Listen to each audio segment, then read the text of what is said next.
श्री सद्गुरुदेव भगवान की जय। श्री राधा कृष्ण चरण कमलेभ्यो नमः। भगवान कहाँ रहते हैं? एक समय बहुत से ब्राह्मणों ने भगवान व्यास जी से किसी ऐसे यज्ञ की विधि पूछी जिसका अनुष्ठान सभी वर्णों के छोटे बड़े सब लोग कर सकते हों और जिसके करने से मनुष्य देवताओं का भी पूज्य बन सकता हो। तो व्यास जी ने जवाब देते हुए कहा कि मैं आप लोगों को 5 आख्यान सुनाता हूँ। इन आख्यानों के अनुसार व्यवहार करने से स्वर्ग, यश और मोक्ष की प्राप्ति सहज ही हो सकती है।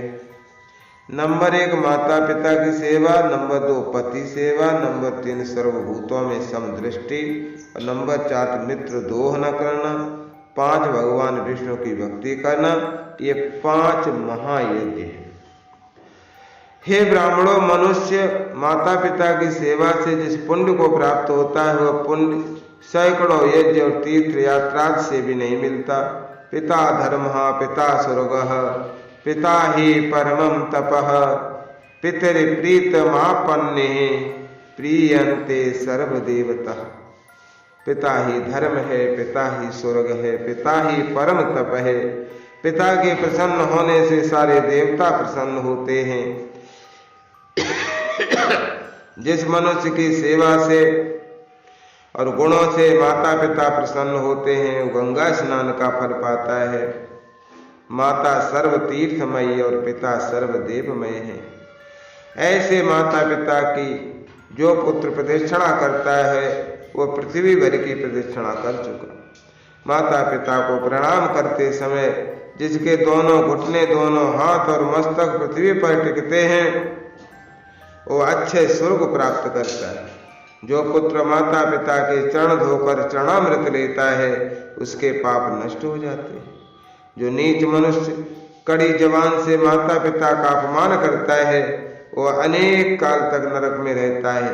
जो अधम मनुष्य माता पिता की सेवा किए बिना ही भोजन करता है वो मरने पर क्रमकूप नामक नरक में जाता है।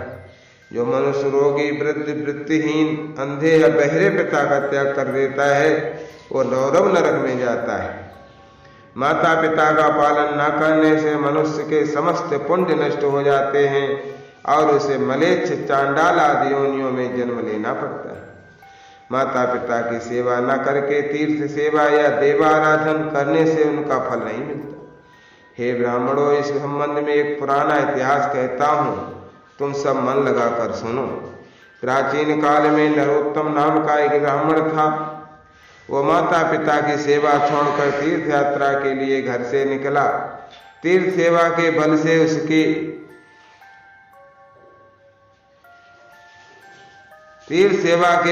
उसकी नहाकर धोई हुई धोती प्रतिदिन बिना ही आधार आकाश में उड़कर सूखने लगी। इस प्रकार कुछ समय बीतने पर ब्राह्मण को अहंकार हो गया और कहने लगा कि मेरे समान पुण्यवान और यशस्वी मनुष्य संसार में दूसरा नहीं है। उसी समय एक बगुले ने उसके मुंह पर बीट कर दी। इससे उसको बड़ा क्रोध हुआ और उसने बगुले को साप दे डाला। साप देते ही बगुला पृथ्वी पर पड़कर भस्म हो गया। इस जीव हिंसा के फल से ब्राह्मण के मन में मोह हो गया। उसकी गीली धोती जो अब तक बिना ही आधार आकाश में सूखती हुई उसके साथ चलती थी अब नहीं चली। जीव हिंसा के पाप से उसकी ये सिद्धि जाती रही। इस घटना से ब्राह्मण को बड़ा दुख हुआ। तब वो आकाशवाणी हुई कि ब्राह्मण, तुम परम धार्मिक मूर्ख चांडाल के पास जाओ। वहां जाने पर तुम्हें धर्म के असली मर्म का पता लगेगा और उसके उपदेश से तुम्हारा मंगल होगा। इस आकाशवाणी को सुनकर ब्राह्मण मूक चांडाल के घर गया। वहां जाकर ब्राह्मण ने देखा कि चांडाल सवेरे से माता पिता की सेवा में लगा हुआ है। जाड़े के दिनों में वह गर्म जल, तेल, अग्निताप, तांबूल, बहुत सी रुई के बिछौने आदि से उनकी सेवा करता। वह चांडाल रोज उनको खाने के लिए मधुर अन्न दूध देता। वसंत ऋतु में मधु, सुगंधित माला और अन्य रुचिकर पदार्थों से तथा गर्मी के दिनों में पंखे से हवा करके उनकी सेवा करता। नित्य उनकी सेवा करने के बाद वो भोजन करता। इस प्रकार वह चांडाल सर्वदा पिता की थकावट मिटाने और उनको सुख पहुंचाने के काम में लगा रहता। उसके इस पुण्य बल से विष्णु भगवान उसके घर में बहुत दिनों तक निवास करने लगे थे। ब्राह्मण ने उस चांडाल के घर में एक ऐसे कमरे में, जो बिना ही खंभों के खड़ा था, त्रिभुवनेश्वर परम पुरुष अन्य प्राणियों से अतुलनीय तेजोमय महासत्व विष्णु भगवान को सुंदर ब्राह्मण शरीर से चांडाल के घर की शोभा बढ़ाते हुए देखा। तदनंतर उसने आश्चर्य में भरकर मूक चांडाल से कहा कि हे चांडाल, तू मेरे पास आ, मैं तेरी सहायता से परम पद पाने की इच्छा करता हूँ। सब लोगों के लिए, खासकर मेरे लिए जो हितकर हो, मुझको तू वही उपदेश कर। मूक ने कहा, मैं इस समय अपने माता पिता की सेवा में लगा हूँ, आपके पास कैसे आऊं? इनकी सेवा कर चुकने पर आपका काम करूंगा। आप दरवाजे पर ठहरिए, मैं आपका आतिथ्य करूंगा। चांडाल की यह बात सुनकर ब्राह्मण ने क्रोधित होकर कहा, ब्राह्मण, मैं ब्राह्मण हूं, मुझको छोड़कर ऐसा कौन सा श्रेष्ठ कार्य है जिसे तू करना चाहता है? तो मूक चांडाल ने कहा, हे ब्राह्मण, आप व्यर्थ ही क्यों क्रोध करते हैं? मैं बगुला नहीं हूं जो आपके क्रोध से जल जाऊं। आकाश में अब आपकी धोती भी नहीं सूखती है।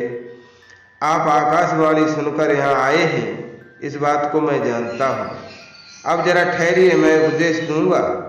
जल्दी हो तो आप पतिव्रता के पास जाइए, वहां जाने से आपका कार्य सफल होगा।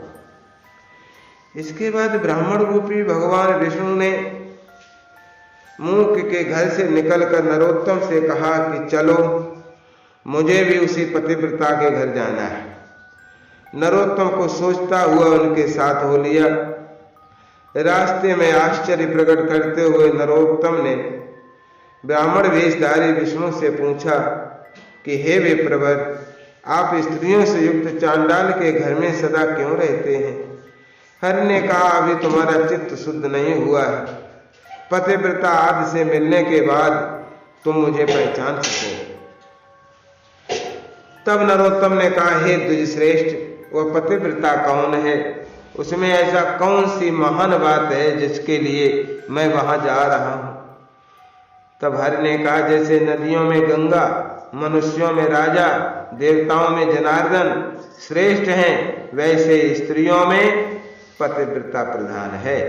जो पतिव्रता स्त्री नित्य पति के प्रिय हितकारी में रत है, वो दोनों कुलों का उद्धार करती है और प्रलय काल पर्यंत स्वर्ग में रहती है। उसका पति अगर स्वर्ग से गिरता है तो वह सार्वभौम राजा होकर पृथ्वी पर जन्म लेता है और पतिव्रता उसकी रानी होकर सुख भोग करती है। इस प्रकार बारंबार स्वर्ग राज्य का भोग करके अनंतर वे दोनों ही मुक्त हो जाते हैं। नरोत्तम ने फिर पूछा कि वो पतिव्रता है कौन? उसके क्या लक्षण हैं? मुझे यथार्थ रूप से समझाइए। हरि ने कहा, जो स्त्री। नरोत्तम ने फिर पूछा कि वह पतिव्रता कौन है, उसके लक्षण क्या हैं, मुझे यथार्थ रूप से समझाइए। तब हरि ने कहा, जो स्त्री पुत्र की अपेक्षा 100 गुने स्नेह से पति की सेवा करती है और शासन में उसे राजा के समान मानती है, वह वही स्त्री पतिव्रता है। कार्य दासी रतौ रंभा, भोजने जननी समः, विपत्सु मंत्रणी भर्तुः, सातु भार्या पतिव्रता। जो स्त्री काम काज में दासी, रतिकाल में रंभा, भोजन कराने में जननी, विपत्ति काल में सत परामर्श देने वाली होती है, वही पतिव्रता है। जो स्त्री मन वाणी शरीर या कर्म से कभी पति के विरुद्ध आचरण नहीं करती, वह पतिव्रता है। जो केवल अपने पति की सेज पर ही सोती है, नित्य पति की सेवा करती है, कभी मत्सरता, कृपणता या अभिमान नहीं करती, मान अपमान में पति को समान भाव से देखती है, वही साक्षात पतिव्रता है।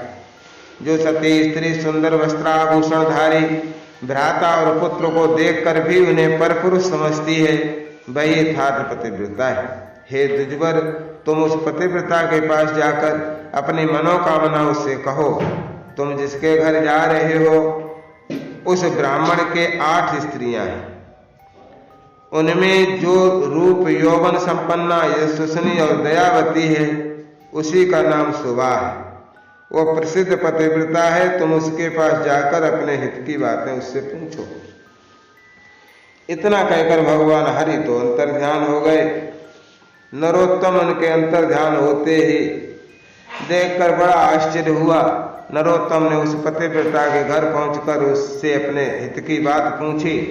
पतिव्रता सती अतिथि की बात सुनकर घर के बाहर आई और ब्राह्मण को देखकर दरवाजे पर खड़ी रह गई। ब्राह्मण ने पतिव्रता को देखकर हर्ष के साथ कहा, साध्वी,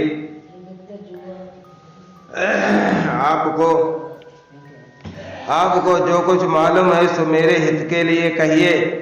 पतिव्रता ने कहा, भाई इस समय तो मुझे पति की सेवा करनी है, मुझे अभी फुर्सत भी नहीं है, पीछे आपका काम करूंगी, आज आप यहीं आतिथ्य ग्रहण करें, रुकें। ब्राह्मण ने कहा, कल्याणी, मुझे आज भूख प्यास या थकावट कुछ भी नहीं है, मैं जिस विषय को जानना चाहता हूं वो मुझे बतला दो, नहीं तो तुम्हें साफ दे दूंगा। इस पर पतिव्रता ने कहा, द्विजोत्तम, मुझे आप वो बगुला न समझे, आप धर्म तुलाधर के पास जाकर उससे अपने हित की बात पूछें, वे आपको हितोपदेश करेंगे। महाभागा शोभा इतना कहकर घर के अंदर चली गई। इसके बाद नरोत्तम ने उसके घर में जाकर देखा कि वही ब्राह्मण जो मूक चांडाल के घर में था और बहुत दूर तक साथ साथ भी आया था, यहां भी बैठा हुआ है। नरोत्तम को इससे बड़ा अचंभा हुआ। उसने ब्राह्मण रूपी विष्णु के पास जाकर कहा कि देशांतर में मेरे संबंध में जो घटना घटी हुई थी, मालूम होता है आपने ही इन लोगों से उसे कह दिया, नहीं तो चांडाल और उस पतिव्रता को मेरी इस घटना का हाल कैसे मालूम। हर ने कहा, भूत भावन महात्मा गण अपने पुण्य और सदाचार के बल से सभी बातें जान सकते हैं। पतिव्रता ने तुमसे क्या कहा है सो मुझे बतलाओ। नरोत्तम ने कहा, मुझे पतिव्रता ने धर्म तुलाधार के पास जाकर प्रश्न करने का आदेश दिया है। हर ने कहा, अच्छी बात है, तुम मेरे साथ चलो, मैं भी वहीं जाऊंगा। इतना कहकर हर चलने को तैयार हो गए। नरोत्तम ने पूछा, उस धर्म तुलाधर का मकान कहाँ है? हर बोले, जहां पर लोग बहुत सी चीजें खरीदते हो बेचते हो उसी बाजार में तुलाधर रहते हैं। लोग धान रस तेल अन्न आदि वस्तुओं उसके धर्म कांटे पर तौल कर देते लेते हैं। और नर श्रेष्ठ प्राण जाने पर भी कभी झूठ बोलता नहीं है। उसके इसी काम से उसका नाम धर्म तुलाधार पड़ गया है। हर से इतना कहते कहते ही नरोत्तम तुलाधर के पास पहुंच गया। देखा तुलाधार बहुत सा रस बेच रहा है, उसका शरीर मैला कुचैला हो रहा है, लेन देन संबंधी अनेक प्रकार की बातें भी कर रहा है। अनेक प्रकार के नर नारियों ने उसे चारों तरफ से घेर रखा है। तुलाधार ने ब्राह्मण को देखते ही कहा, क्यों क्यों क्या काम है? यूं उसकी बात सुनकर ब्राह्मण ने मधुर वाणी से कहा, भाई मैं तुम्हारे पास धर्मोपदेश ग्रहण करने आया हूं, तुम मुझे उपदेश करो ना। तुलाधर ने कहा, महाराज अभी तो मेरे ग्राहकों की भीड़ लगी है, एक प्रहर रात तक मुझे फुर्सत नहीं मिलेगी। आप मेरे कहने से धर्माकर के पास जाइए। बगुले की हिंसा का दोष और आकाश में धोती न सूखने का कारण आदि सभी बातें वे आपको बतला सकते हैं। उनका नाम अद्रोहक है, वे बड़े ही सज्जन हैं, उनके उपदेश से आपके संपूर्ण काम सफल हो सकेंगे। तो तुलाधार ब्राह्मण ने इतना कहकर फिर अपने लेन देन के काम में लग गए। तब नरोत्तम ने ब्राह्मण वेशधारी हरि से कहा, महाराज मैं तुलाधार के उपदेश से अद्रोहक के पास जाऊंगा, परंतु मैं उनका घर तो जानता नहीं, क्या आप बतला देंगे? हरि ने कहा, हाँ आओ आओ, मैं तो अभी तुम्हारे साथ उनके घर चलूं। रास्ते में नरोत्तम ने हरि से पूछा, महाराज ये तुलाधार समय पर स्नान भी नहीं करता, देव तर्पण भी नहीं करता, पूजा पाठ भी नहीं करता, इसका सारा शरीर मैला हो रहा है, कपड़ों से गंध आ रही है, और ये मेरी देशांतर में होने वाली घटनाओं को कैसे जान गया? ये सब देखकर मुझे बड़ा ताज्जुब हो रहा है, आप इसका कारण बतलाएंगे? हरि ने कहा, सत्य और समदर्शन के प्रताप से तुलाधार ने तीनों लोकों को जीत लिया। इसी से देव, पितर और मुनिगण भी इससे तृप्त हो गए और इसी कारण से ये भूत, भविष्य और वर्तमान की सब बातें जान ली। नास्ति सत्याच परो धर्मो नानृतात पातका परम विशेषे समभावस्य पुरुषस्यानगस्य च अरौ मित्रे उदासीने मनो यस्य समं व्रजेत सर्व पापक्षयस्तस्य विष्णु सायुज्यताम व्रजेत। सत्य से बढ़कर परम धर्म नहीं है और झूठ से बढ़कर बड़ा पाप कोई नहीं है। जो निष्पाप समदर्शी पुरुष हैं, सत्व, मित्र, उदासीन सभी जिसके मन समान है, उनके समस्त पाप नष्ट हो जाते हैं और वे भगवान विष्णु के सायुज्य मोक्ष को प्राप्त होते हैं। जो मनुष्य सदा ही ऐसा व्यवहार करते हैं वे अपने कुलों का उद्धार करने वाले होते हैं। सत्य, दम, सम, धैर्य, स्थिरता, लोभ और अनालस्य सभी उनमें रहते हैं। वो धर्मज्ञ देव और नरलोक के सभी विषयों को जानते हैं।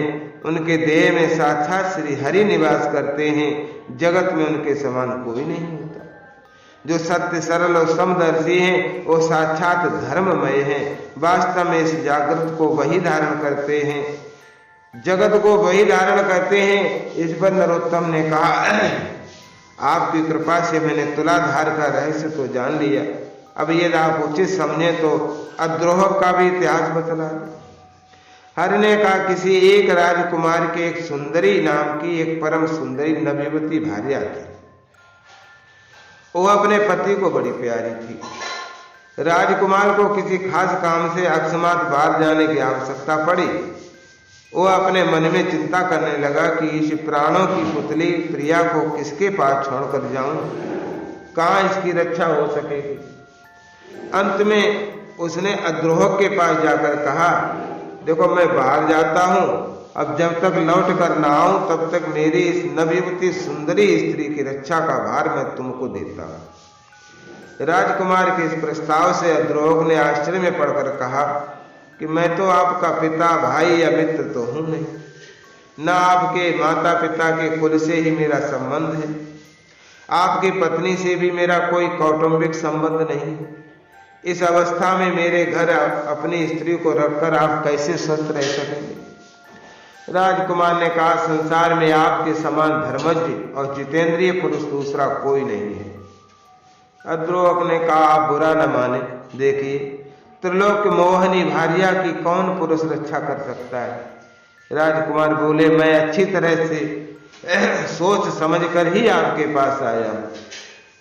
मेरी स्त्री को आप रखिए, मैं अपने घर जाता हूं। राजपुत्र के ऐसा कहने पर अद्रोह ने फिर कहा, इस शोभा युक्त नगरी में कामी पुरुषों की भरमार है, मैं कैसे तुम्हारी स्त्री की रक्षा कर सकूंगा। तो राजकुमार ने कहा, आप जैसी ठीक समझे वैसे ही रक्षा करें, मैं चलता हूं। ग्रस्त अद्रोह ने धर्म संकट में पड़कर राजकुमार से कहा, हे पिता, मैं इस अरक्षिता स्त्री की रक्षा निमित्त जो देखने में अनुचित होगा ऐसा कर्म भी उचित और हितकर समझ कर करूंगा। मैं इसे रात को अकेली नहीं रख सकता, अतः मैं अपनी भार्या के साथ जिस सैया पर सोता हूं उसी पर इसे सोना पड़ेगा। आपको इसमें आपत्ति हो तो अपनी स्त्री को वापस ले जाइए, नहीं तो छोड़ जाइए। राजकुमार ने कुछ देर तक सोचा, कहा, अच्छी बात है, आप जैसा उचित समझे वैसा ही करें। तदनंतर राजकुमार ने अपनी पत्नी से कहा, सुंदरी, इनके आज्ञा अनुसार सब काम करना, इसमें तुम्हें कोई दोष नहीं लगेगा। राजपुत्र इतना कहकर अपने पिता नरेश की आज्ञा अनुसार वहां से चला गया। अद्रोह ने रात को वही किया। वो धार्मिक पुरुष रात को अपनी स्त्री और राजपुत्र पत्नी के बीच में एक सैया पर सोने लगा, पर धर्म पथ से कभी नहीं डिगा। राजकुमार पत्नी का नींद में कभी अंग स्पर्श होता तो उसे अपनी जननी के अंग के स्पर्श समान प्रतीत होता। वो इस प्रकार मन इंद्रियों को जीत कर रहा कि उसकी स्त्री संग प्रवृत्ति ही जाती रही। इस प्रकार 6 महीने बीतने पर राजकुमार विदेश से लौटकर घर आया। बराबरी वालों ने पूछा, तुम्हारी स्त्री पीछे से कहाँ रही। उसने कहा, अद्रोह के घर कुछ युवकों ने व्यंग से कहा, अच्छा किया जो अपनी स्त्री अद्रोहक को दान कर गए, वो रात को उसके साथ सोता है।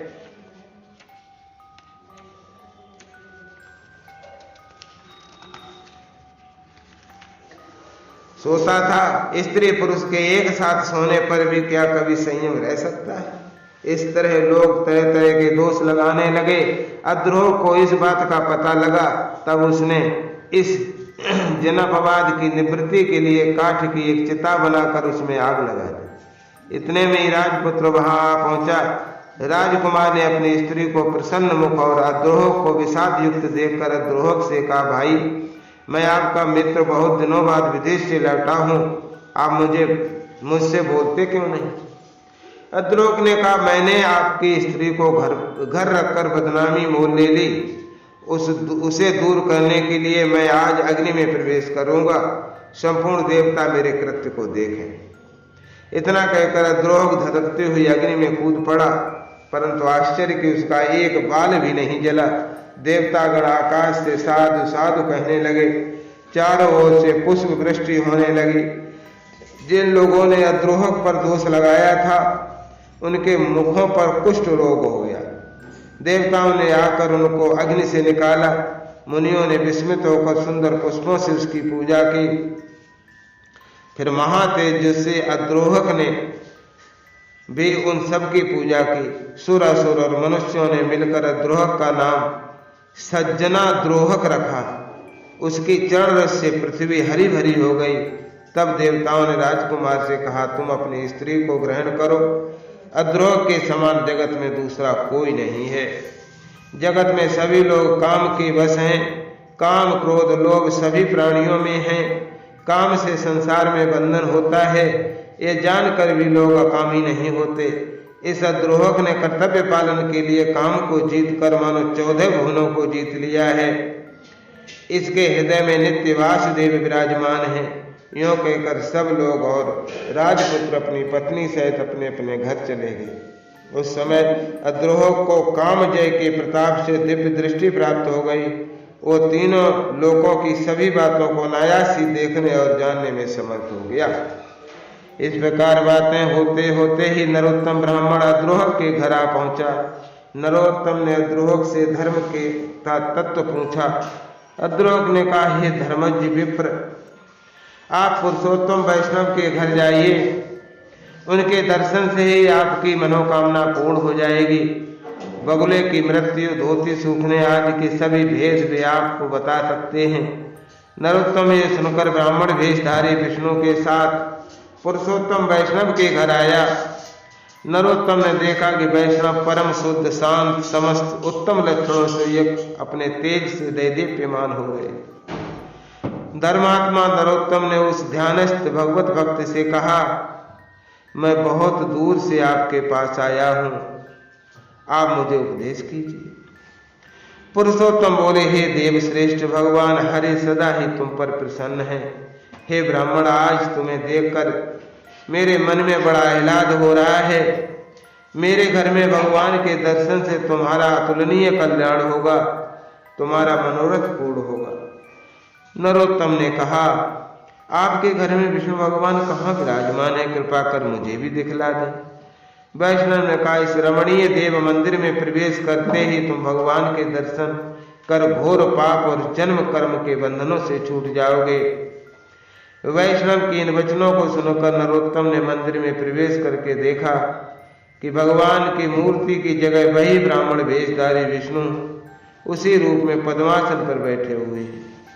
नरोत्तम ने उनको देखते ही मस्तक द्वार प्रणाम करके उनके चरण पकड़ लिए। कहा, हे देवेश, मैं आपको पहले पहचान न सका, अब आप मुझ पर प्रसन्न हो जाइए। हे प्रभो, मैं इस लोक और परलोक में आपका दास बना रहूं। हे मधुसूदन, मुझ पर कृपा दृष्टि कीजिए। यदि वास्तव में आपकी मुझ पर कृपा है तो अपने स्वरूप को मुझे दर्शन कराइए।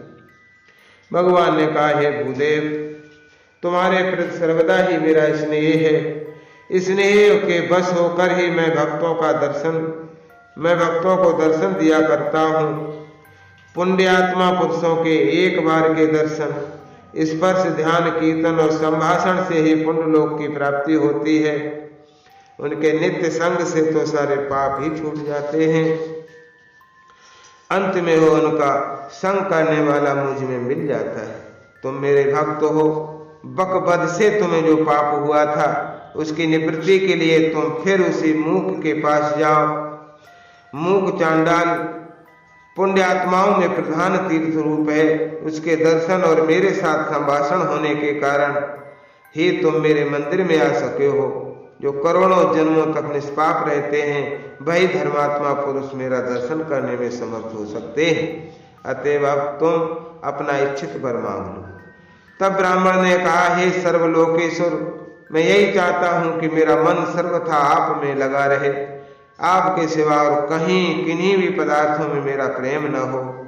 भगवान ने कहा, जब तुम्हारी बुद्धि का ऐसा विकास हो गया है तो तुम्हारी इच्छा जरूर पूर्ण होगी, परंतु तुम्हारे माता पिता अब तक तुम्हारी सेवा से वंचित हैं। तुम अपने माता पिता की सेवा कर चुकने के बाद मुझ में विलीन हो सकोगे। तुम्हारे माता पिता के दुख भरे लंबे लंबे श्वासों की वायु से तुम्हारा तप नष्ट होता रहता है। अतएव तुम पहले उनकी पूजा करो। जिस पुत्र पर माता पिता का कोप बढ़ता है उसको नरकगामी होने से मैं शिव या ब्रह्मा कोई नहीं बचा सकते। इसलिए तुम अपने माँ बाप के पास जाकर बड़े यत्न से उनकी पूजा कर लो।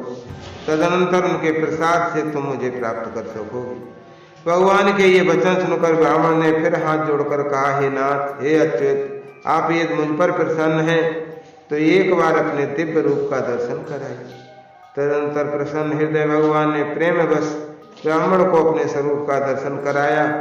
ब्राह्मण ने कहा, पुरुषोत्तम हरि शंख चक्र गदा पद्म धारण किए हुए हैं। उनके तेज से समस्त जगत परिपूर्ण हो रहा है। वे ही संपूर्ण लोकों के कारण हैं। उसने दंडवत प्रणाम करके गदगद वाणी से कहा, हे अच्युत, आज मेरा जन्म सफल हो गया। मेरे नेत्र प्रसन्न और दोनों हाथ श्लाघ्य हो गए हैं। मैं आज धन्य हो गया। आज मेरे कुल के लोग सनातन ब्रह्मलोक को चले गए हैं। मेरा सब मनोरथ पूर्ण हो गया। परंतु नाथ, मेरा एक आश्चर्य अभी भी दूर नहीं हुआ। मूकादि सज्जनों ने मेरा पूर्व वृत्तांत क्यों कर जाना और आप सुंदर विप्र रूप धरकर मूक, पतिव्रता, तुलाधार, द्रोहक और इस वैष्णव के घर में क्यों नित्य निवास करते? तब भगवान ने कहा, हे ब्राह्मण, मूक चांडाल सर्वदा अपने माता पिता की सेवा में रहते हैं। शोभा नाम की स्त्री अनन्य पतिव्रता है। तुलाधार सत्यवादी सर्वत्र समदर्शी है। अद्रोहक काम क्रोध को जय कर चुका है तथा यह वैष्णव मेरा अनन्य भक्त है।